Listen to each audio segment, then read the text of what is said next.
All right, let's look at the total labor variances here in exercise 911. Excuse me. Ruby Corporation produces a single product.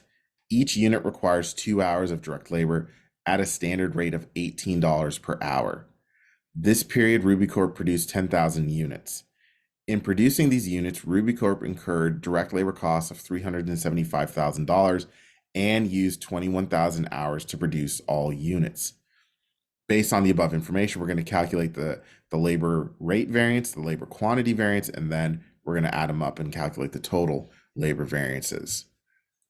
So again, just like before, I've reproduced the information here. Excuse me. So the actual rate is the cost incurred, the 375,000, divided by the actual hours that were utilized during the period, which is 21,000. So we get an actual labor rate of $17.86 per direct labor hour. I'll just detail that. Standard hourly rate is $18 per direct labor hour. So that's how much we anticipated we were going to spend per hour on direct labor for the reporting period. As you can tell already, we should have a favorable labor rate variance because we spent less per hour than anticipated, but we'll calculate that a little bit later on. Actual hours that were used were 21,000 hours that was given. The standard hour per unit is 2 hours per unit. So again, they anticipated that for every unit we're going to work on in the upcoming period, it's going to take about 2 hours of direct labor time to complete production. And we actually produced 10,000 units during the reporting period. The last element or variable that we have to calculate, and that goes into the standard or the direct labor quantity variance, is the standard hours. And remember, what does the standard hours represent? It represents the amount of time we expect to spend to complete actual production level. In this case, to actually complete 10,000 units, we would have anticipated that each unit requires 2 hours to complete. So our standard hours is going to be 20,000 hours. And again, we just multiply the 2 hours per unit that we anticipate it's going to take to complete each unit, multiply that by the actual units produced of 10,000 units. We get our standard total hours of 20,000.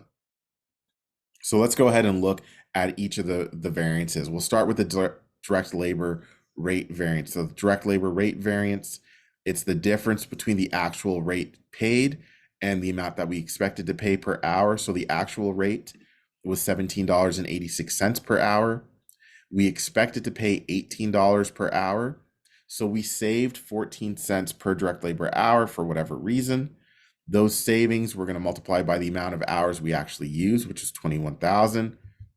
We're going to get a labor rate variance of $3,000. And again, you can see the formula there. It's the difference between the actual rate and the standard rate. We take that difference and we multiply by the actual hours that we use. Again, what this means is our labor costs were lower by 3,000 because we paid 14 cents less than anticipated per direct labor hour. Quantity variance is now looking at how much was our labor cost affected by the amount of quantity, or in this case, the amount of hours that we used. The formula, it's the difference between the actual hours that were used, which were 21,000 hours. We compare that to the standard hours, so the amount that we should have used at this activity level of 10,000 units produced. So we calculated that, and it should have been 20,000 hours. So you can already tell we used 1,000 more hours than anticipated. So therefore, we should end up with an unfavorable quantity variance, which we do, and that amounts to $18,000. And again, you can see the formula there.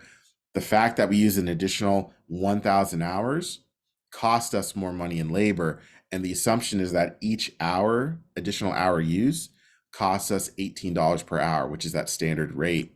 So that's why we end up with a quantity variance of $18,000. And it's unfavorable because we use more than anticipated. To determine our total direct labor variance, we combine our labor rate variance and our labor quantity variance.